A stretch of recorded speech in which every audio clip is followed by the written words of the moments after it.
মংলায় typhoid টিকাদান ক্যাম্পেইনের অবহিতকরণ সভা অনুষ্ঠিত হয়েছে। মঙ্গলবার বেলা 11টায় উপজেলা স্বাস্থ্য কমপ্লেক্স মিলনায়তনে অনুষ্ঠিত এ অবহিতকরণ সভায় সভাপতিত্ব করেন উপজেলার স্বাস্থ্য ও পরিবার পরিকল্পনা কর্মকর্তা ডক্টর মোহাম্মদ শাহিন।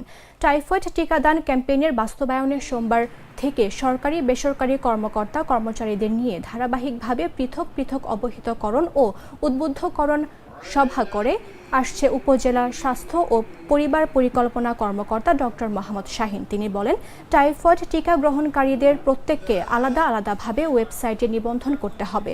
এতে প্রয়োজন হবে শুধু জন্ম নিবন্ধন সনদ। তিনি আরও বলেন, পৌরসভা ও উপজেলার ৩৬৩টি কেন্দ্রের মাধ্যমে মোট ৩১,২63 শিশু কিশোরকে টাইফয়েড টিকা দেয়া হবে।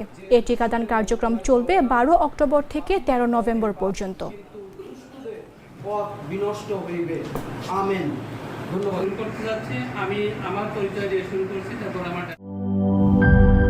লাল সবুজের দেশে নতুন রঙের বেশে ঘরে বাহিরে সাজানো বলকে রেইনবো রেইনবো রেইনবো পেইন্টস রে সাশ্রয়ী দামে দেয়াল রাঙায় রেইনবো সবার রং সবার ঘরে ঘরে Rainbow Paints, the color of joy.